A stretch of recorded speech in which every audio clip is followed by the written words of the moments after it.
My name is Pottinger. I'm from Brooklyn, New York. Welcome to the dark side of the moon.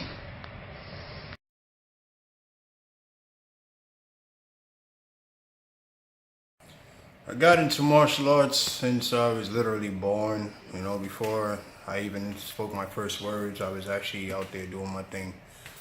My uncle, Tony Morrison, Top Gun Tony Morrison, Soke Top Gun Tony Morrison, he's been having me going at it for pretty much since like 3 years old. Between him and Jerry Fast Feet Fountainist, everybody knows him as the legendary Fast Feet. I've been training with them in Kaizen Karate and a couple other different styles for so long that it's just become embedded in me.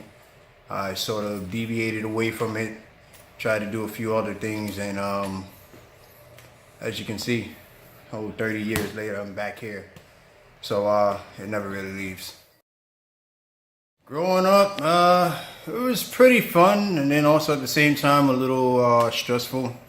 I had a couple of, giants to live under and live up to, actually.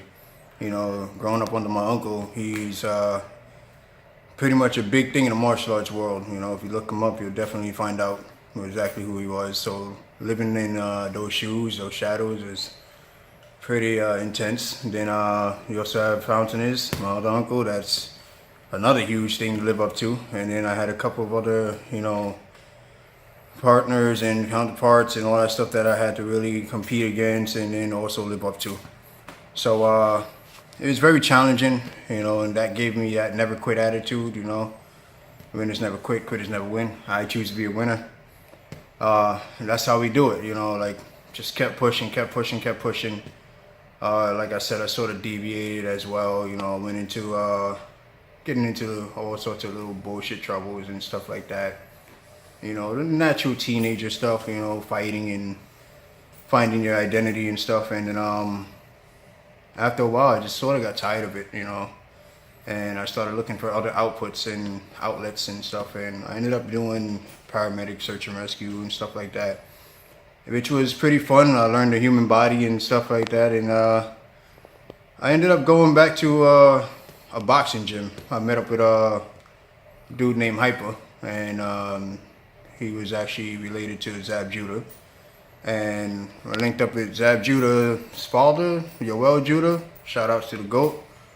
He started basically tutoring me in my boxing, mentoring me and stuff like that. Was doing what I had to do. And then in comes this guy, Phil LeGrand. I never knew the guy from before, but he walks up to me and he goes, "Hey, start kicking the bag." And I was like, "Why should I kick the bag?" He's like, "Yeah, I just want to know, can you throw a kick?" And I was like, "Yeah." So he has me throw like 30 different kicks. He's like, "Oh, throw a kick. Do it again. Do it again, again. And I was like, okay. So I throw about maybe 30 different kicks on the bag and stuff. And then he looks at me and he goes, "Yo, you ever thought about kickboxing?" I was like, "Yeah, I used to do a little bit." And he goes, "Oh, so what about MMA?"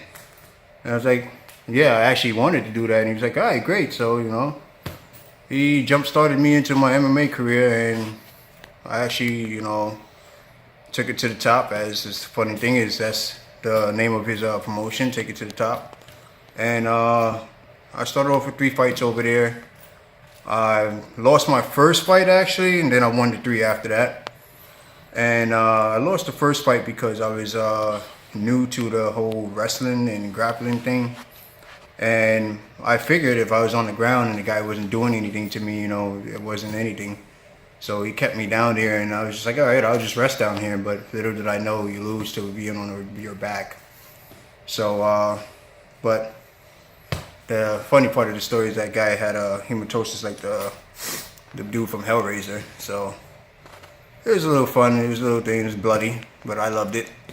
And I learned my lessons from that, and I just kept, gradually pulling up until I got to the point where it was a title shot.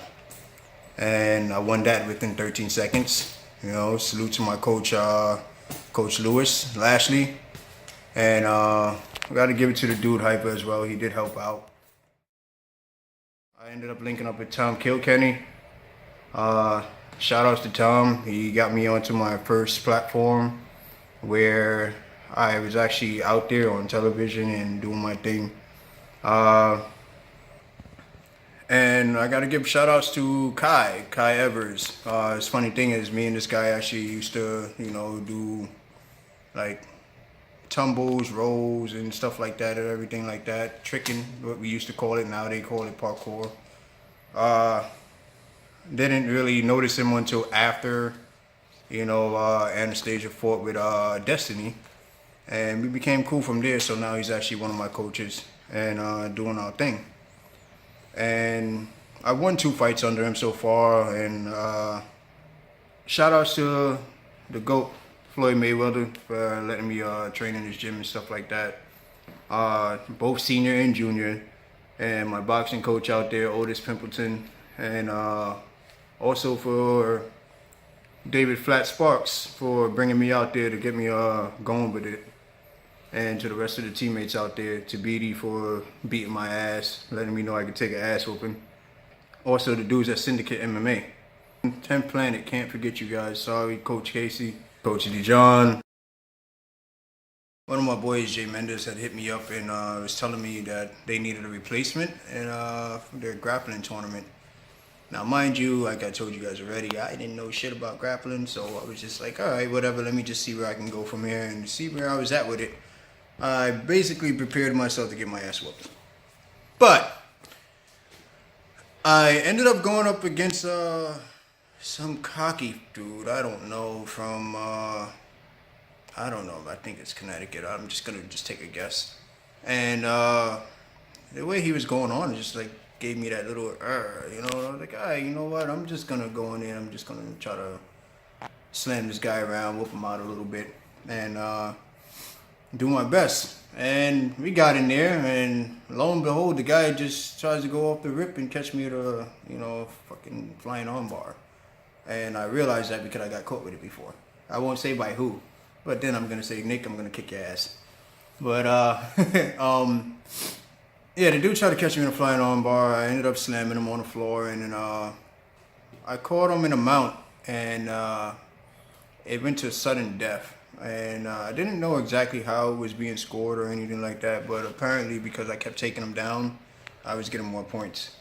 I ended up facing Ron Barone. This dude is a funny guy, but he's definitely ferocious on the ground, and I think I was told it was about a half hour that we were rolling for. Like, we were going at it, round after round, because it was submission only. And it was for a half hour just going at it. And it was just crazy because the crowd was like getting to the point where it was like, somebody just win already. And it was like, damn, man, Then we got to the point where it was like, I caught him and then I grabbed his ankle for, ankle lock, and yeah, broke it by accident. Like the warrior he is, he got back up and he just kept going through the broken ankle. Finally took him down, and I won. And that was to my surprise because I actually went there prepared to just get my ass whooping and find out where I was placing with my grappling. I took the championship for I think it's USKBA, and it was pretty awesome. It was a pretty awesome experience. A whole year later, I got called again to compete, and it was this time for a submission-only tournament, and I faced off in the advanced division, and I got further than I thought I would. I went to the absolute division, and according to the promoter, they said it was about 11 fights straight. I took the championship with that one, and I definitely was humbled by it as well too. I was stoked but humbled. I took out a couple of advanced people that they said, and it was a life-changing experience for me. It gave me the confidence I needed to continue on with my MMA career, and I actually started loving grappling more too. So from there, I think it was last year, 2017, I actually went to Naga and I won a Naga tournament too. And that was under Kai and Dylan from Supreme Submission Squad. And, shout outs to my team out there. We're going to definitely do it again. Alright guys, so come check me out. You understand? April 28th. 2018 at the USKBA kickboxing. Oh yeah, that's gonna be my boy Jay Mendez's birthday. Happy birthday, bro, if I don't get it to you then. But yeah, I'm gonna deliver that knockout for you. So if you guys were sitting there sleeping on your kid, man, listen, you got a big mistake coming, you got a big thought coming. It's gonna really be something really different. This is my arena now. This is where the beast gets awakened. This is where the beast comes to peace. You understand what it is? To be released, I'm breathing fire when I speak, cause I'm bringing that heat. Eyes open, the game's over, you awaken the beast. Can't stop my destiny. By the time I reach my full peak, all of the oppositions will be deceased. Fall back and stand aside, cause I'm coming forward, I'm ready to eat. With eyes open, the game's over, you awaken the beast.